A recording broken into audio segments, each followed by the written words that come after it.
Excel vous donne la possibilité de mettre en valeur des données en fonction de critères que vous pouvez définir.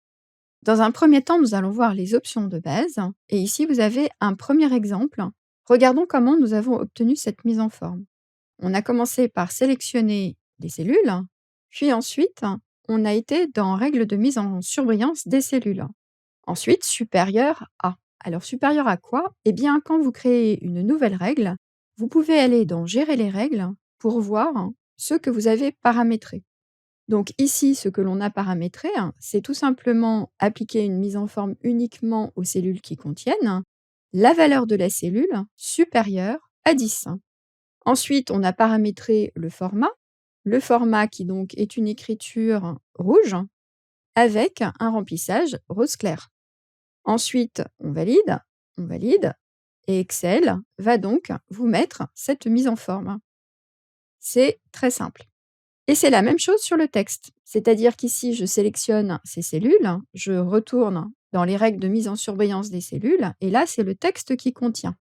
Et donc, quand je vais dans Gérer les règles, je vois que ma formule dit texte spécifique contenant hôte. C'est-à-dire que si le texte contient hôte, et vous remarquerez qu'on n'est pas obligé de mettre les guillemets, puisque ici, on est dans texte spécifique, avec le paramétrage de la mise en forme, on valide et ça nous donne l'application de la mise en forme chaque fois que le mot hôte est dans la cellule.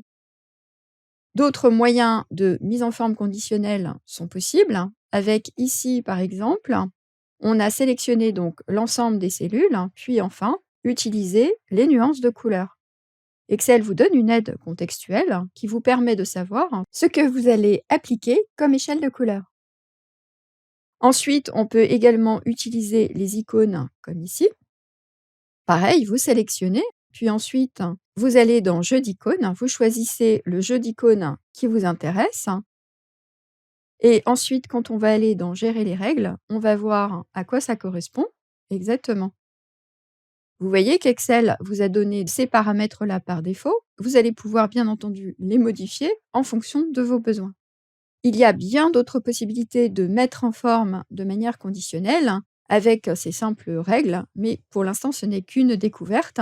Et on va voir juste un dernier exemple avec la possibilité de mettre en forme conditionnellement sur une ligne entière, mais avec une formule cette fois. Pour cela, on va sélectionner ici le tableau de données sans les en-têtes de colonne. Puis ensuite, on va aller dans Mise en forme conditionnelle. Et cette fois, on ne va pas utiliser un pré-réglage, mais on va utiliser une nouvelle règle. Ici, on va choisir Utiliser une formule pour déterminer pour quelle cellule le format sera appliqué. Moi, je l'ai copié-collé déjà. Et remarquez que lorsque vous allez créer votre règle, Excel va vous mettre des dollars sur les 2 parties de la référence. Il faudra simplement supprimer celle qui est devant le nombre pour pouvoir avoir les résultats corrects dans toutes les lignes. En revanche, la syntaxe de la mise en forme conditionnelle impose que vous laissiez le dollar devant la lettre. Puis ensuite, on va mettre supérieur à 100%, puisque c'est ce que l'on souhaite ici sur l'évolution. On souhaite que les valeurs qui sont supérieures à 100% apparaissent dans une autre couleur. Et n'oubliez pas le pourcentage, ce n'est pas supérieur à 100.